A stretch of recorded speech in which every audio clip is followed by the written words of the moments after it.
even one person talked about when I asked, what is the mission of God? What's the Missio Dei? And he said, the Missio Dei is the mission of God or participation. What is participation in the mission of God? What does that look like? He says something like, that he gave an example of being in a car stuck at a checkpoint and Muslim people bringing food to people in their cars who are stuck at the checkpoint. That those Muslim people feeding people stuck at the checkpoint, those Muslims are participating in the mission of God. It's not isolated to only Christians. That when you are living out these values of peace and justice and love and reconciliation, when you are doing the things that God is doing, you are participating in the mission of God, no matter what religion you are. Hi friends, this is Abeer. Welcome to Across the Divide. In this episode of our Faith and Activism series, I'm joined by Michael McDougle, Assistant Professor of Intercultural Studies at LCC International University in Lithuania, to explore the role of education in shaping how we understand peace, justice, and responsibility. Our conversation looked at what it has been like for him to teach about Palestine and peace in contexts where perhaps these issues are often unfamiliar or even misunderstood. We also discussed how education functions and sometimes falls short as peace-building tool, and how his engagement with Palestinian Christians has informed his thinking of faith, justice, Christian responsibility, and even Missio Dei, the mission of God. Hi, Michael. I'm really glad to have you here with us on Across the Divide. Thank you, Abeer. I appreciate it, and I look forward to talking with you. Thank you. So I would love to start our conversation with your role as a teacher and a lecturer, as you are now teaching conflict transformation and civic engagement, among other courses in LCC International Lithuania. So I think I'm really curious about what it means to teach Palestine and questions of justice in contexts where perhaps this is not always familiar or comfortable. And then we will gradually move into, the bigger questions around faith, peacemaking, and your research. So when you teach Palestine in Lithuania, often I would say to students encountering maybe for the first time or who do not have exactly the right picture about it. So how do you think about the classroom as an ethical space rather than just an academic one? Yeah, that's a great question, and feel free to interrupt me if you need to. But I think to answer the question well, I think it's helpful to kind of think about the context of where I work. So maybe start with the micro level. I teach at LCC International University, which is a small university. Everything is taught in English. We only have about 600 students, but they come from about 60 different countries. And so the classroom itself is very diverse from students from all over the world. However, most of the students are coming from places like Ukraine, Lithuania itself, other countries that were once part of the Soviet Union. And so that's kind of the university dynamic itself. But then we're situated in Lithuania. And I don't know most people don't know a whole lot about Lithuania, but we are a small country. And to kind of position Lithuania in a bit of regard to Palestine, Lithuania is a country that before World War II had a huge thriving population, a Jewish population here. The capital of Lithuania, Vilnius, was called the Jerusalem of the North because of its large population of Jews here. But 95% of the Jews were killed during the Holocaust in Lithuania. And so there's that aspect of this within Lithuania itself, but also similar with other countries surrounding, of a bit of a guilt, obviously because of this. But also, out of I believe it's 36 people, 35 or 36 of the original people who signed the Israeli Declaration of Establishment in 1948. 6 of those are from Lithuania. About 5 or 6 from Ukraine. We have about 10 from Belarus. And so the students who are in my classroom, so kind of getting to your question maybe, the students who are in my classroom, whether directly or indirectly, have some type of connection to historic Palestine. And so, but they don't know generally a lot about it. And so, kind of wanting to use the classroom as an opportunity to, raise awareness amongst my students and in our community. It's how do I approach bringing this into the classroom? But actually, in a way, it kind of works well. And there's a lot of interest, actually, among many of our students. And so I think currently I use the situation, the context of Palestine and Israel as kind of a case study within my class, conflict transformation. So that as we discuss conflict transformation, peace building, nonviolent action, we try to apply it to the context of Palestine. But one of the challenges is that our student body are overwhelmingly concerned, obviously, about the Russian invasion of Ukraine. And that kind of dominates much of the conversation here when we talk about any type of violence or war, and so on and so forth. And so part of what I try to do in my class, because everybody knows so much about the Ukraine situation, and everybody here in Lithuania and other Baltic countries, or the countries that used to be part of the Soviet Union, actually we try to say that we don't call them former Soviet countries or post-Soviet countries. We try to say that these are countries that were formerly occupied by the Soviet Union, because the Soviet Union occupied this land, displaced thousands of people to Siberia, replaced them with Russian settlers. And so there's this dynamic of this post-colonial almost situation here in relations to Russia. And so when it comes to Russia and Russia's aggression toward its neighbors, things are very black and white for people here. Okay. But when it comes to situations further away, such as Palestine, they always become a bit more fuzzy or gray, or and so even maybe I'm rambling a little bit, Abeer, but even one of the activities I do sometimes in my class is when we start talking about different ways that we can engage in peace building and different, whether it be advocacy, whether it be dialogue, reconciliation, storytelling, whatever it might be. Before we really start talking about it, I ask students, and I've done this in the past. I haven't done it this semester yet, but in the past I haven't talked as much about Palestine in this particular class as I am this semester. And so I ask my students, okay, I want you, before we talk about peace building at all, I say I want you to work together in groups, and you have 30 minutes to create a peace building plan for Palestine and Israel. So what I want you to do is imagine you are going to try to raise awareness on our campus about the situation in Israel and Palestine. And what are the things you could do? Who could you invite? And brainstorm.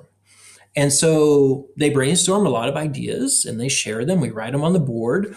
And there's a lot of, like equating the two groups of people, Palestinians and Israelis, as if they're equal power, equal guilt, equal blame. We'll show a film about Israel. We'll show a film about Palestine. We'll invite an Israeli. We'll have an Israeli and a Palestinian on the stage to talk with each other. We'll make sure that things are balanced, that so on and so forth. And so we go through all of this, and then I mark out on the board the words Palestine and Israel, and I replaced them with Ukraine and Russia. Oh, And wow. I ask, now do you still want to do the same things? And it is immediate no, like it is immediate recognition that, oh wait, we didn't consider power imbalances. The We didn't, imbalance of power, yeah. right? And so in this way, I try to connect, certain things to what they know in their home countries and regions to the situation in Palestine. Ask, would you accept would you accept this happening in your country? What is happening in Palestine? Um, and I think this has helped many students to kind of their eyes to be opened a little bit. Um, and also, I think one of the best practices I can have is to do my best to bring in. I haven't been able to do it really through individual people, but through videos, bringing in real Palestinian voices and Israeli Mm-hmm. voices, those who are working for peace and justice, um, looking at history and context. I've hosted film nights to watch different documentaries on campus.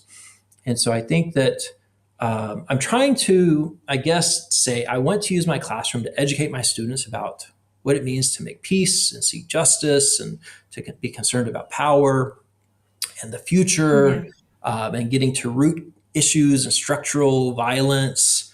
Um, but I want them to see it at play, at work, how it works in the real world. Um, Applying it to real situations and real stories.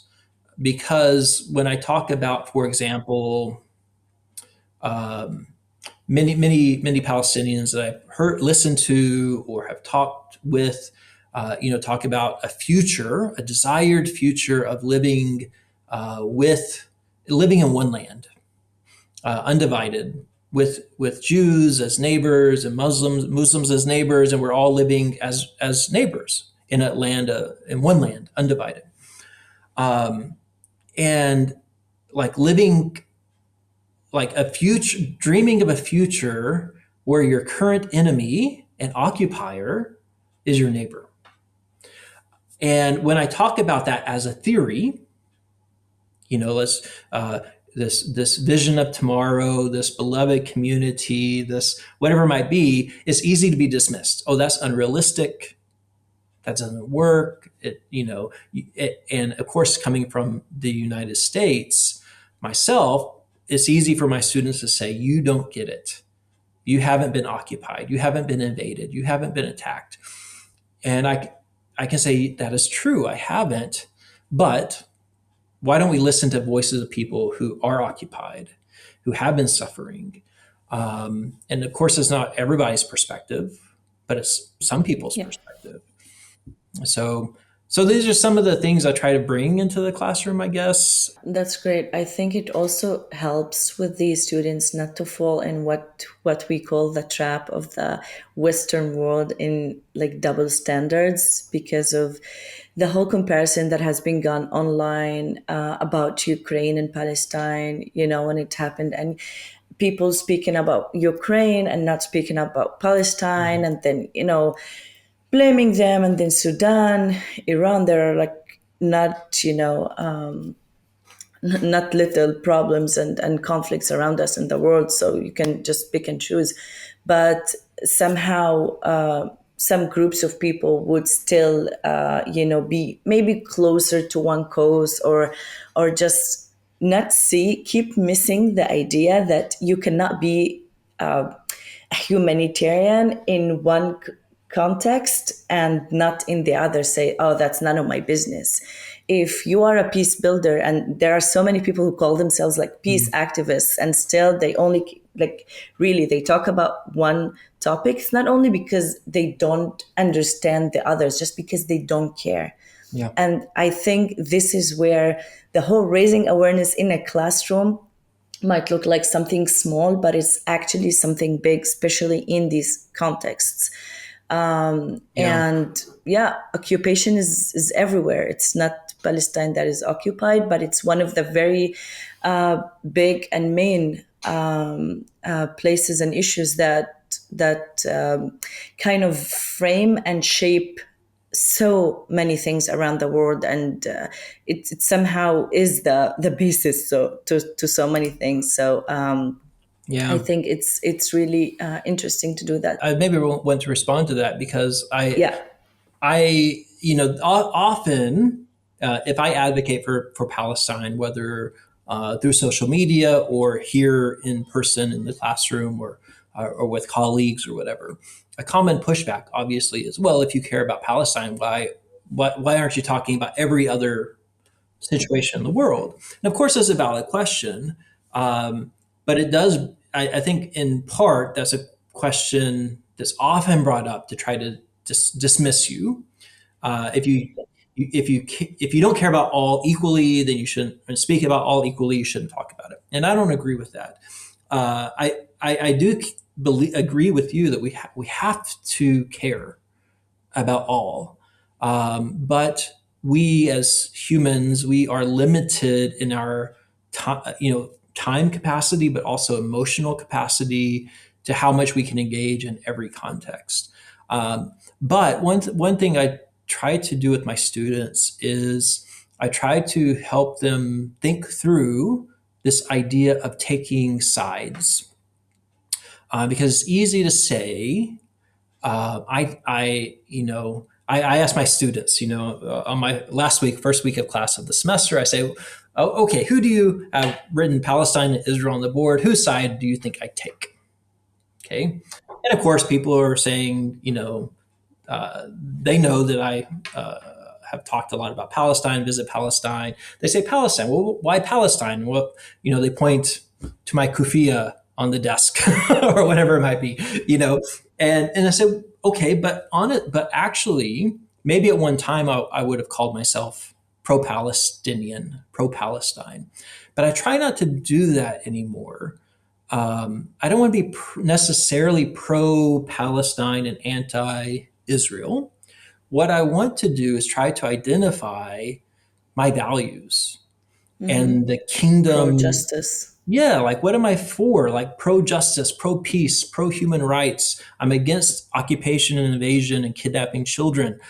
And so, what are my values? And for me as a follower of Christ, my values I hope are shaped by the kingdom ethics of Jesus and Sermon on the Mount. And so, I try to challenge my students. If you are there's Ukrainian children are taken and deported from occupied Ukrainian territories and deported to Russia, to orphans and put into Russian families, indoctrinated against Ukraine. And I say, if you are against the kidnapping of Ukrainian children, then you should be against the kidnapping of any children. And if you're not against the kidnapping of Palestinian children, then maybe it's not that you are opposed to children being kidnapped. You're opposed to children who look like you being kidnapped. Definitely. Um, because when I was in Palestine several years ago, I remember I was at Bethlehem Bible College, and it was right after the invasion of Ukraine. And they showed a YouTube video showing all of the news, what the news reporters were saying about Ukraine, right? Oh, these are white people. We can't believe this is happening in Europe. Europe's such a peaceful place. Oh, this is not the Mm-hmm. Middle East. We would expect this in the Arab world, and so on and so forth, right?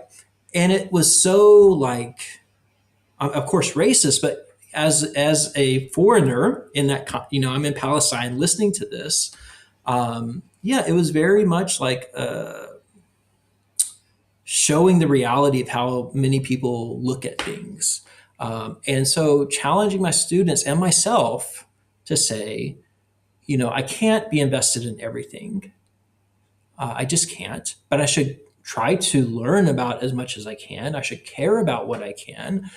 And I should hold to my values. And so that I can, because if I don't take this values position, if I take a country position, if I'm pro-Ukraine, anti-Russia, then typically what that means is I have to support everything the side I like does, even if it's bad, even if it goes against my values. And I have to be against everything the other side does, even if it's good and working toward peace. And if I speak against my side, then you're often ostracized. Oh, you can't speak against us because, you're hurting our movement or whatever it might be. And so I want to move beyond just taking political sides and taking ethical positions, and then being able to apply that to different contexts around the world, and to be able to care about everything, but through our human rights, justice lens. So, hi, friends. If you think the work we're doing here at Across the Divide is important, then I invite you to consider becoming a monthly Patreon supporter. You can support the podcast for as little as $1 a month by visiting patreon.com/Across the Divide. By sustaining our work, you can also get access to exclusive conversations with our guests, merch discounts, and other opportunities to engage with the Across the Divide hosts and other listeners, like the Across the Divide Book Club. Join the small and beautiful community of Across the Divide by signing up at patreon.com/Across the Divide. Thanks, friends. And for someone who's also researching this and teaching this and working with people from diverse backgrounds, I can imagine how also sometimes backlash can also put us back on the track of thinking exactly like, let's maybe present this differently. It doesn't mean that I don't care. It's just my capacity. For me as a Palestinian, this is different. I don't have the privilege not to talk about Palestine with our current situation. Ever since, we were born, we're into this reality, growing up into this, understanding the world more, traveling more, and even saying that this is not the norm around the world. It also puts you back on the track that, okay, I don't have the privilege not to, be a peace builder, not to talk about justice, not to talk about what we're going through and how we can change this. And I'm sure it's the same for other people, for Ukrainians, I don't know, for Sudanese people, for anyone who's going through something like that. But for everyone else, it is just great to, within everyone's capacity, to just do what one can. And this is what we've also been trying to say a lot on this podcast, as one small tool that we're using for promoting our values and Christ-like values. So, Michael, in your experience, also across research, teaching, facilitation, and everything you just mentioned, how do you see education falling short as a peace-building tool, even when it's done thoughtfully? Mm-hmm. Yeah, that's a good question. And I'm not sure if I have a great answer, because I feel like kind of the context I teach in is maybe different. The experience I have is maybe different than a lot of other professors teaching in Western institutions, because I know that, especially since, at least it seems to be, especially since October 7th, in many universities, before we thought universities are a place of open discussion and sharing of ideas, and even some, concern for justice, the honest exploration of truth and reality. But then, of course, it's always existed, but especially even more since October 7th, to speak out and talk about Palestine within the classroom setting or the university context has been severely punished among many, or discouraged, and people, losing jobs, people losing tenure, students getting dismissed. And so I think, this is part of a problem within education in the West, and I don't know if it has to do with our educational funding models, and who is empowered, who has a final word, or if we really claim that we have values as educators or as educational institutions, but when push comes to shove, we really don't hold to those values. But where I work, although honestly, almost nobody here of my colleagues talk about this issue at all. There's a few of us, but it's almost dead silence. But I've been encouraged by leadership at the university. To keep talking about Palestine. I've been allowed to teach a course about Palestine.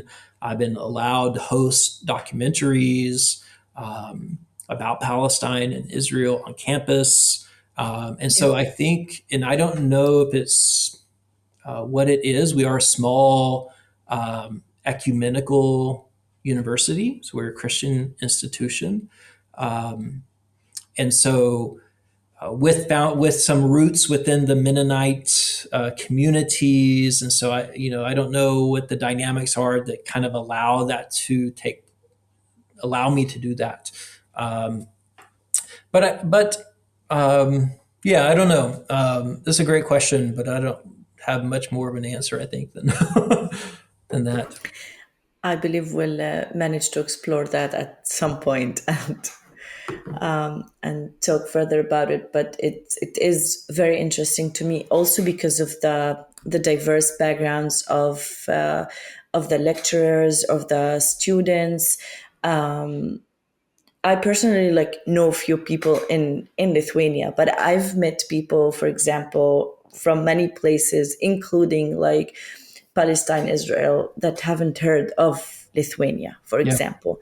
So I was thinking that it I don't know if it's also the other way around. So when we first moved here 5.5 years ago, we got off the plane and there was a big sign on the wall that said something like, aren't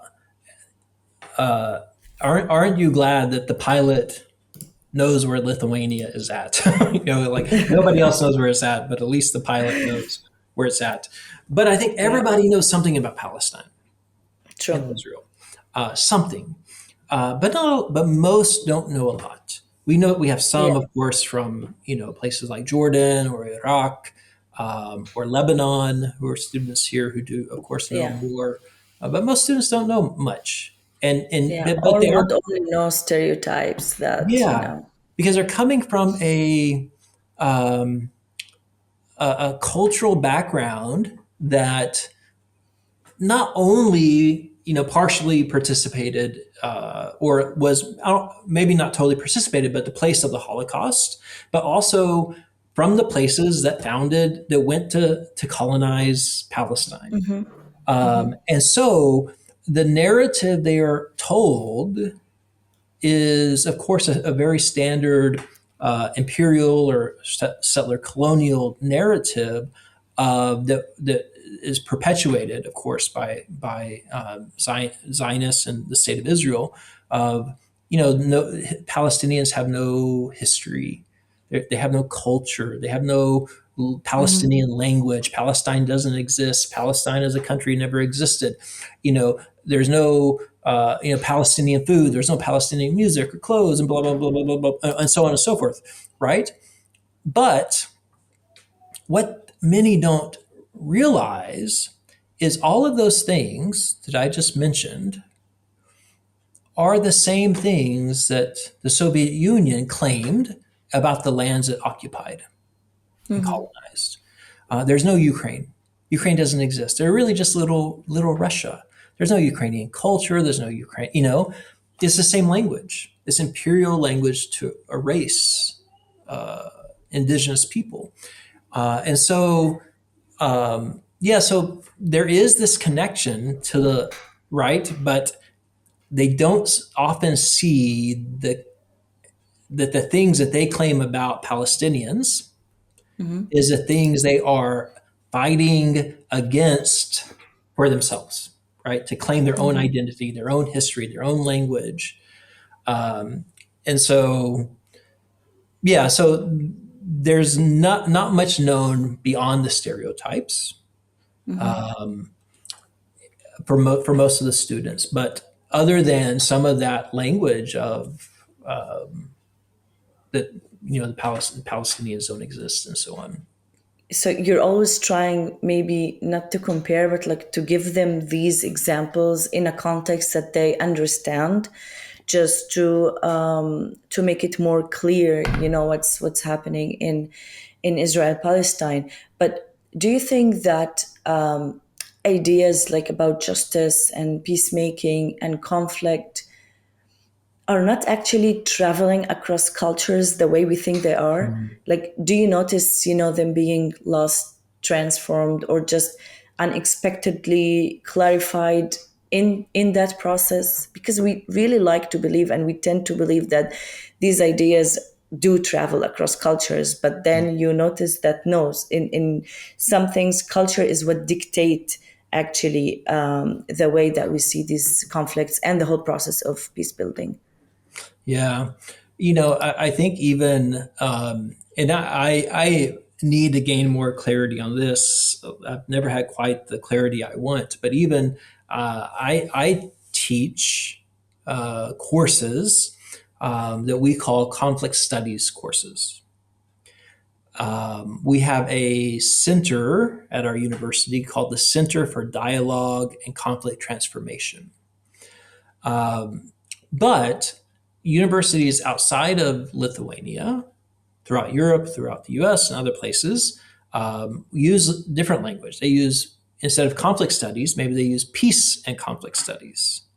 And universities have peace centers, right? But we have a center of dialogue and conflict transformation. We have conflict studies.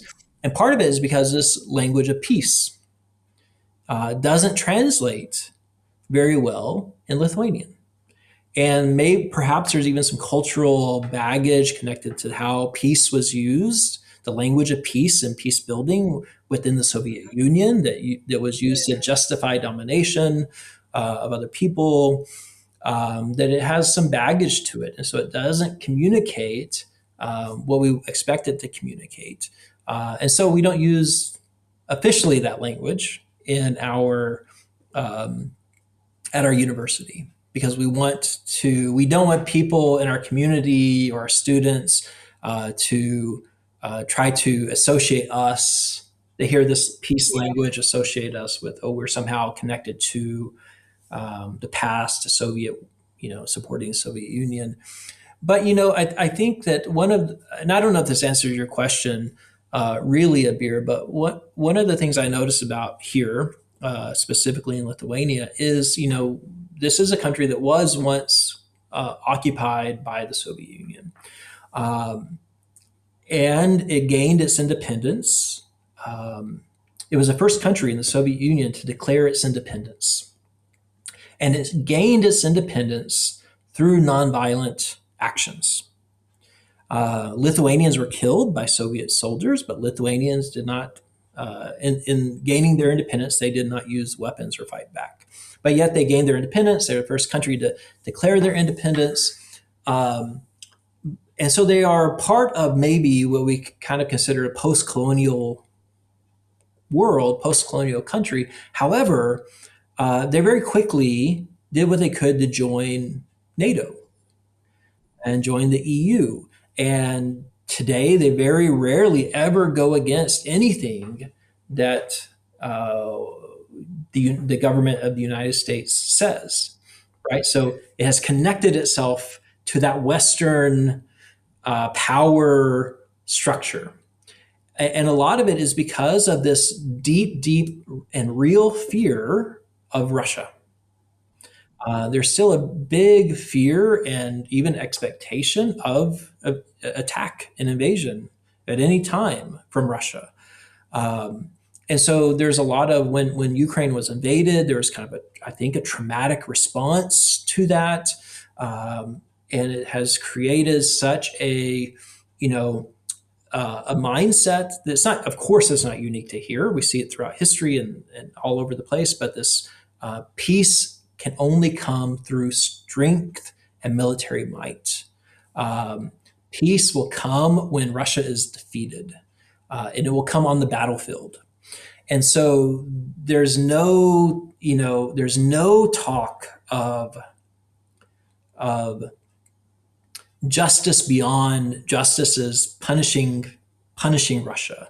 There's no vision of a future that includes Russia. There's no Russians are almost not allowed into this country. Visas are hard to come by.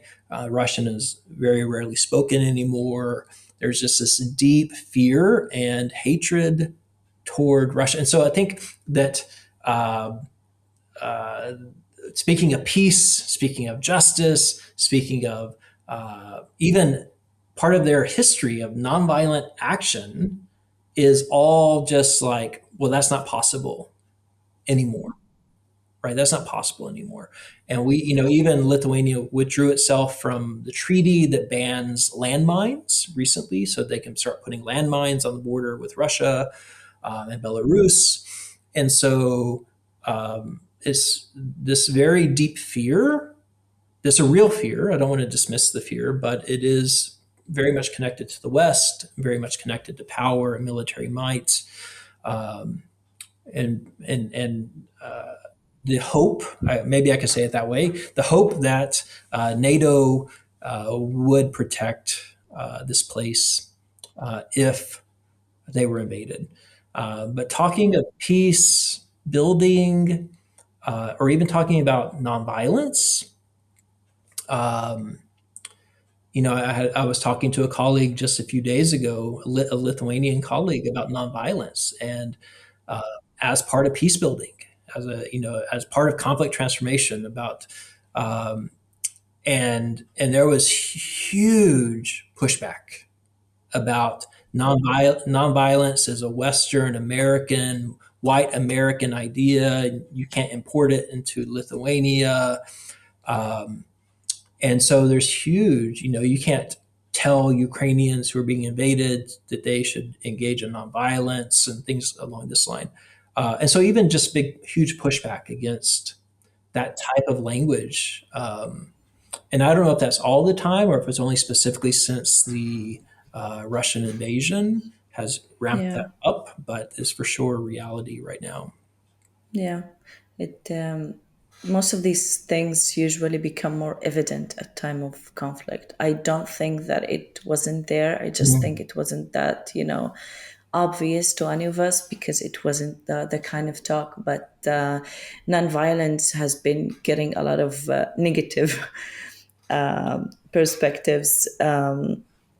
Unless it comes to specific places, so Mm. it's all becoming kind of cultural, kind of double standards, if I may say. But yeah, so I want to move a little bit forward to your research. So Mabruk, congratulations, you finished your Thank you. PhD dissertation not long time ago, right? Yep. Thank you. So that's really great. I'd like to hear a little bit more about it. So your dissertation title was "The Missio Dei and Mission: A Palestinian Liberation Theological Perspective." So I'd like to hear a little bit more about it, and how did your research on Palestinian Christians and the Missio Dei reshape, if I may say, your understanding of what Christian participation in the world today actually demands? Because this can also be changing based on what we're facing. Like, the world doesn't change. We have the Bible for Yeah. thousands of years, but still people tend to read it and understand it differently based on what our modern day, like what our world is going through. Yeah. I think I should begin by making clear that I do not consider myself in any way, shape, or form an expert in Palestine or Palestinian theology. Um, I started visiting Palestine several years ago. as part of my graduate education in theology and peace building. And before that, I knew nothing about Palestine. I knew nothing really about Israel either. I don't come from a Zionist tradition. And so it was just two countries in the Middle East. That's Far all I knew. away. Yeah, that's all I Yeah. knew. But then as part of my study says, oh, you can go visit Israel and Palestine. And so I did. And the first trip was kind of almost a traditional Holy Land pilgrimage, although we had a Palestinian Christian lady from Nazareth as our tour guide. And our American tour, the pastors who led it, or support Palestine and things like this. So we weren't hearing a Zionist narrative, but we still just visited kind of the traditional holy sites. But then I went back a couple of months later to study at Bethlehem Bible College in their Institute for Peace and Justice, and this is where I started. My eyes were really beginning to open, and I started. How can I live into my 40s and not know what my country is doing, not know what my religion is doing? And to these, millions of people who, everyone I met were just amazing, kind people. And so it led me to write my master's thesis on, I wanted to just study Palestinian theology. So I read Naim Atik, but I had to kind of, I couldn't just write necessarily about him. So I put him in conversation with James Cone, Black Liberation Theology. Before I even finished that, I started my PhD program at the same time, wanting to keep researching about Palestinian theology. Not to be like an expert or to whatever, but just I wanted to learn, because the more I engaged with Palestinian Christians and even Palestinian Muslims that I interacted with, the more I engaged with Palestinian theology through writing, I just felt this great like depth of wisdom and knowledge, and how I get this beautiful Christ-like theology and living it out in context of oppression, first century context of that Jesus lived in and the first Christians lived in, a context of occupation and oppression. And so it was just such life-giving for me. And so I just wanted to keep learning.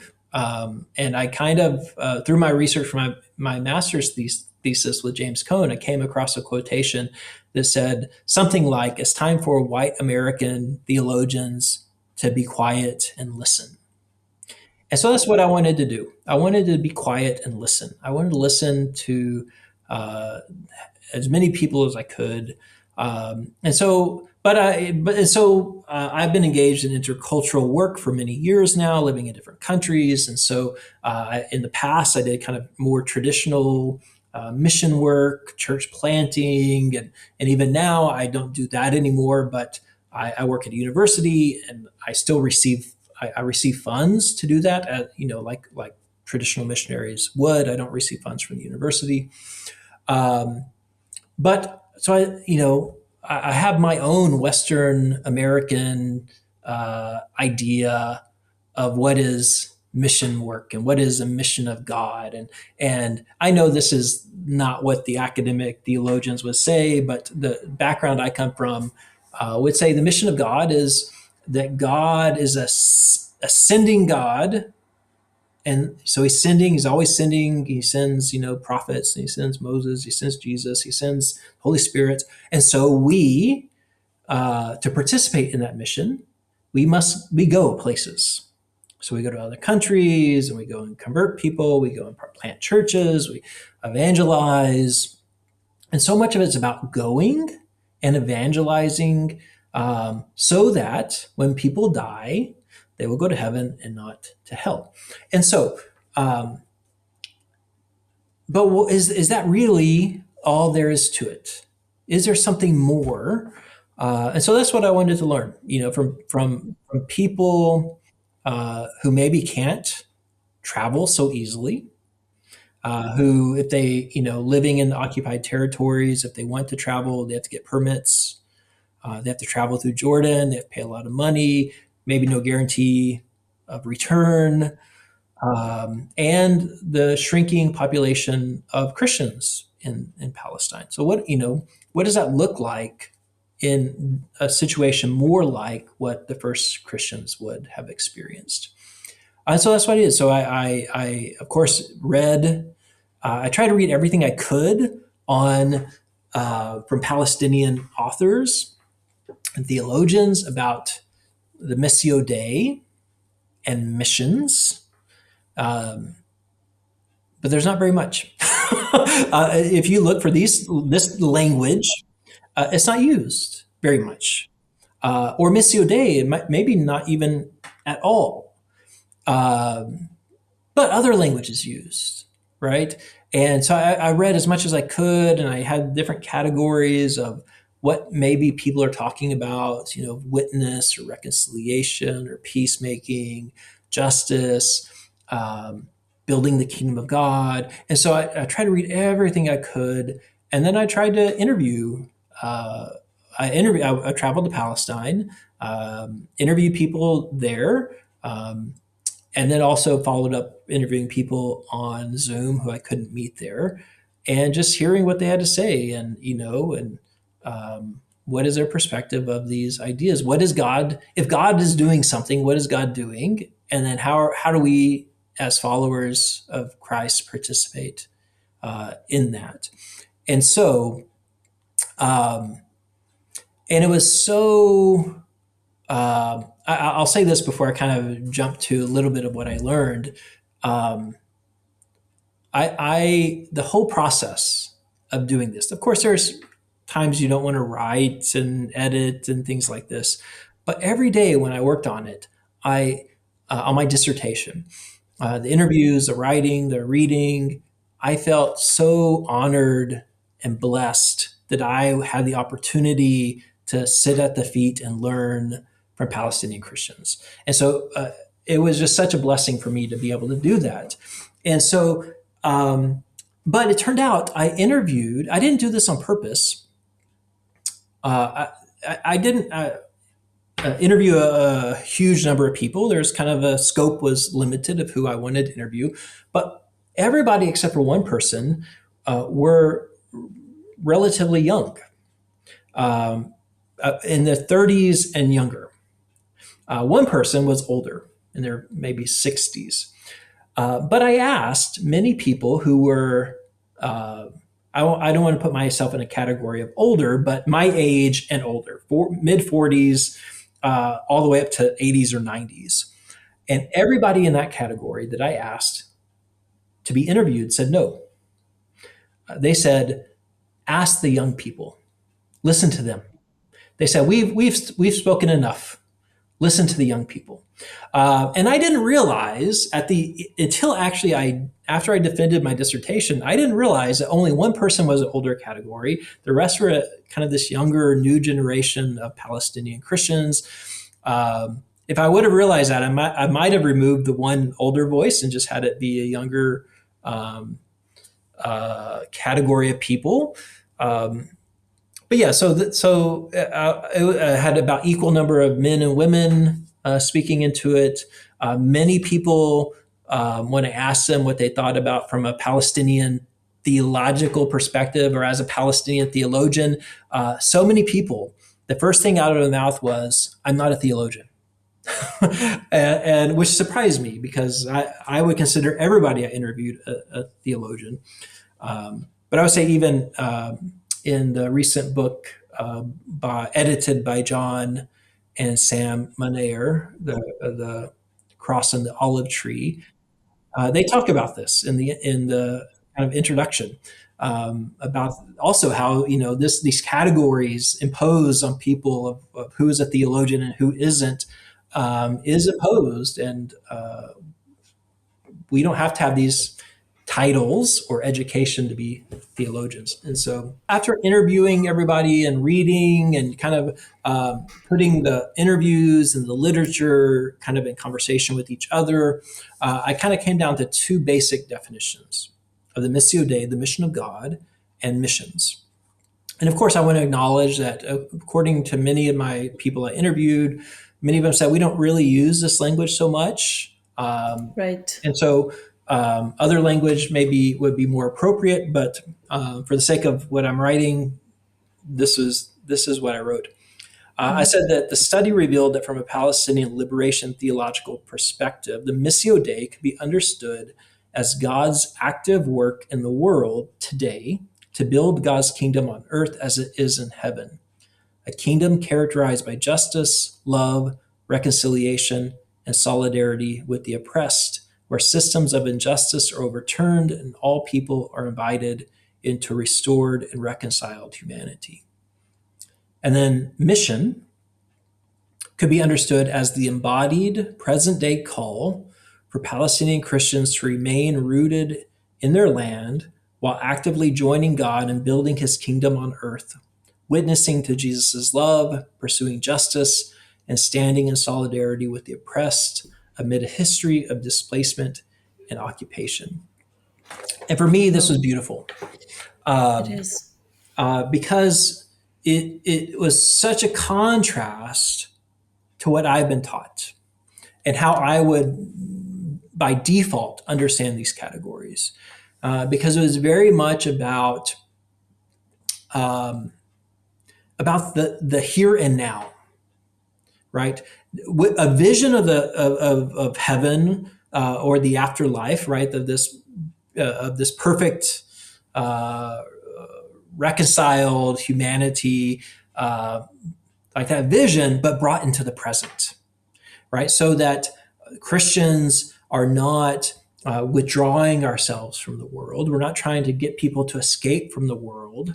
We're trying to, we are called to participate with God to bring that heavenly reality that we hope for and pray for, long for, into our present world.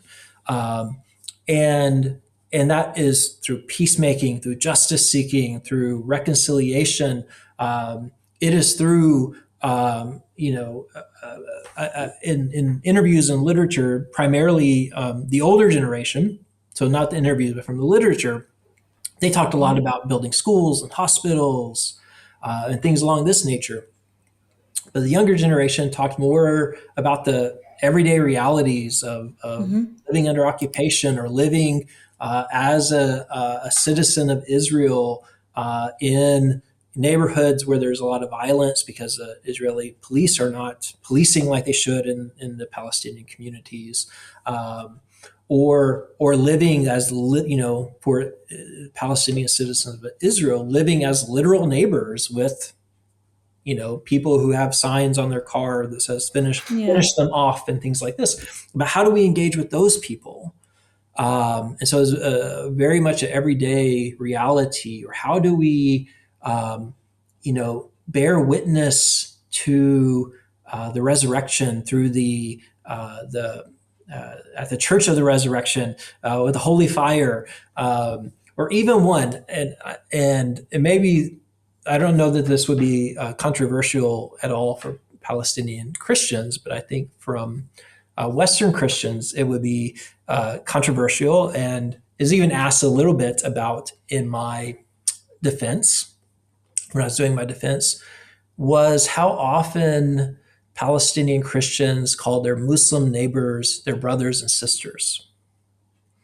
And how even one person talked about, when I asked, what is the mission of God? What's the Missio Dei? And he said, the Missio Dei is the mission of God, or participation. What is participation in the mission of God? What does that look like? He says something like, that he gave an example of being in a car stuck at a checkpoint, and Muslim people bringing food to people in their cars who are stuck at the checkpoint. That those Muslim people feeding people stuck at the checkpoint, those Muslims are participating in the mission of God. That it's not isolated to only Christians. That when you are living out these values of peace and justice and love and reconciliation, when you are doing the things that God is doing, you are participating in the mission of God, no matter what religion you are. Mm-hmm.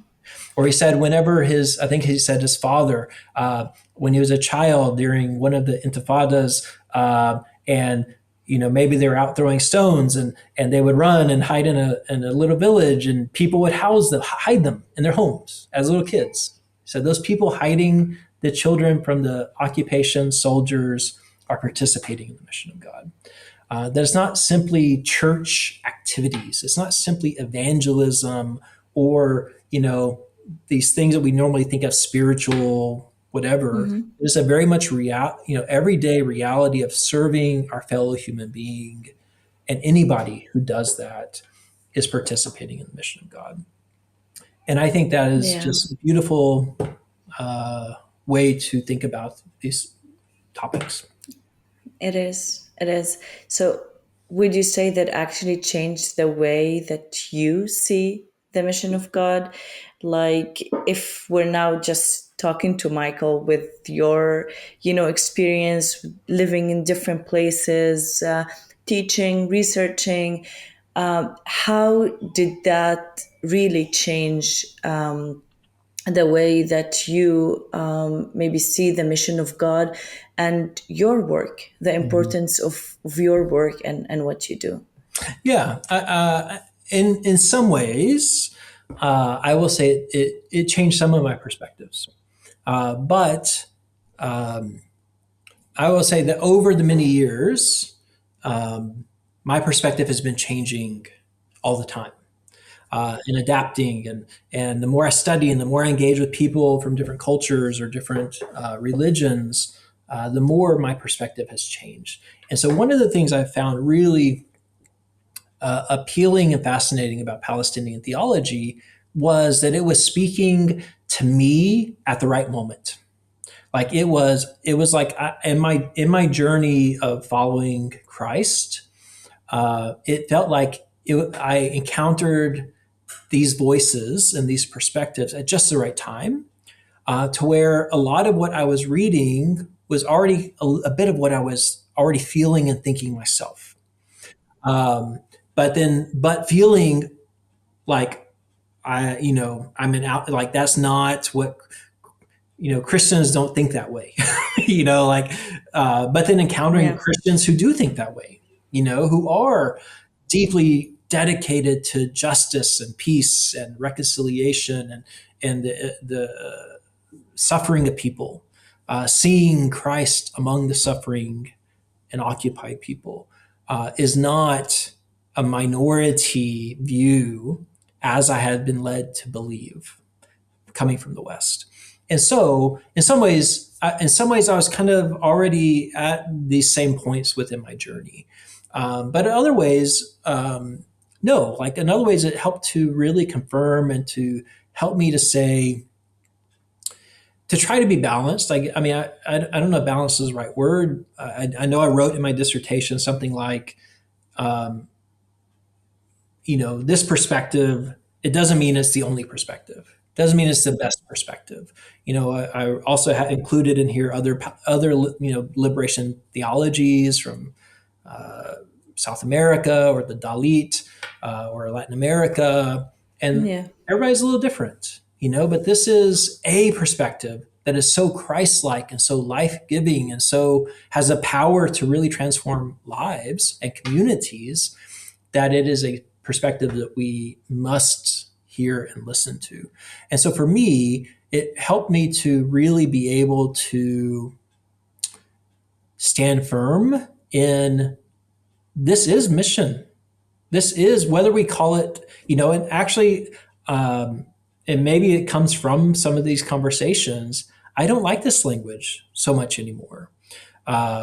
I've gotten in, I don't want to say trouble, but that's not the right word, but I've had some pushback from people who support us, who are, why don't you like the language of missions, anymore? But I think it has so much baggage and so many negative connotations and historical negativity, colonial language. Who goes on missions soldiers go on missions, and things like this. And so it's helping me reshape some of my thinking of I can be a professor at a university and teaching peace and conflict and justice, and that is my mission. That is I'm participating in God's mission, whether or not anybody converts to a different religion or not. I am doing what God wants me to do, because these are values that are important to God and God's kingdom. And so that I don't have to feel this burden of evangelism or conversion. I can just live into that, and that is my mission. But again, like I said, I don't always use that language anymore. It's Yeah. easy in a Western context to talk about mission and missionaries and things like this, but Sure. many Palestinian Christians use much more the language of being a witness, which I think is not only beautiful, but it's biblical. Missions and Sure. missionary is not a biblical scriptural language. But also, I concluded in my dissertation that I think of what I discovered within Palestinian theology on this topic. If I were to choose a word, it would be peacemaking, shalom making. This building the kingdom of God, a kingdom of justice, peace, reconciliation, and love in the here and now. That is shalom. That is making shalom. And so I think that is the language I'm more adopting from this, is a peacemaker, being a peacemaker. But what does that look like? It looks like being with the oppressed. It looks like being with, listening to different voices. It looks like working for reconciliation and justice and peace. Yeah. That's very, very beautiful and true. And I think there are so many things that we can take with us from this conversation. Basically, I think what really touched me is also the fact that each of us, in our own capacity, in our own context, in our own place, whether we call it a mission, a calling, a witness, anything we want to call it, is just the fact that we are doing something. We are doing something that we were actually taught by Jesus to do, is what makes a difference, and it is what actually keeps us doing this and finding a meaning for everything. So I do want to thank you, Michael, for your time, your thinking, the experience you shared with us. And I really know that this will stay with many of our listeners. And this conversation actually feels like a conversation that doesn't really end here. So I'm really happy and grateful that we could open it together, and we will see how it goes from here on. So thank you, and it was really great having you with us. Thank you, Abeer. I really appreciate it. Thank you for your hospitality and inviting me on here. And of course, I love Across the Divide podcast. Can I say one more thing? And Sure, please. At the beginning of my journey of being a missionary, many years ago, actually, it wasn't the beginning. I was a missionary. I was living in Ukraine. I was a missionary. And I remember wanting, part of our work, we wanted to do something with an orphanage, to serve orphans at this orphanage, to serve children at the orphanage. And we got our supporters from a particular church in the U.S. I had a call because they didn't like this idea. And they said the helping orphans is the job of Christians. It is not the job of missionaries. And I said, how do you get that? And they said, well, we have developed a missions policy, and we have we looked at the life of the Apostle Paul, and we never see Paul helping orphans. And so we don't help orphans, so we don't do that. And I said, well, what about Jesus? And they said, Jesus is not our model for missions. Paul is. And this is a common perspective among many Christians in the West. When we talk about missions, or how do we live out our faith in these ways, Jesus is largely ignored, and Paul is elevated. Now, of course, they didn't really listen to Paul because Paul helped orphans and widows, and so they had a misreading of Paul, I would argue, for sure. But this ignoring of Jesus is, we do things in the name of Jesus, but we don't actually live out the values or teachings of Jesus, is part of the problem. And so this research, and not only this research, one of the things I love about Palestinian theology, or theology from Palestinians, is it centers Jesus. It centers Jesus. I remember at Christ at the Checkpoint, the previous one, I believe it was, Tony Daik said, he said, I promise you, we Palestinian Christians are fed the Sermon on the Mount with our mother's milk. Like, we are raised on the Sermon on the Mount, on the values of Jesus and his kingdom. And the Western church, by and large, I think, have ignored that, have ignored Jesus. And this Palestinian, listening to Palestinians and this research is helping me return to Jesus, and as the center of not only faith, but also how we are to, it's not that we have faith in Jesus for our afterlife or personal, internal well-being, but Jesus is the model for our life and how we engage with people in the world. And whatever we call that, missions or witness, whatever, Jesus is that model. And I want to, within my life and how I interact with people, and even in my classroom, I want to return to Jesus, and then call other people to return, not to just a faith in Jesus, but to a practice of the way of Jesus. And I learned that from Palestinian Christians. Wow. Thank you for sharing that, Michael. Yeah. And it does really feel much better to end with this. So thank you. Thank you, Abeer. That was, thank you. Did you like this episode? If so, make sure to follow Across the Divide and share it with friends and family. If you're watching this on YouTube, make sure to subscribe and turn on notifications, and perhaps leave a comment or a like. It actually helps the podcast to reach more people. To support our work, to get exclusive content, perhaps to join our book club, head over to patreon.com/acrossthedivide.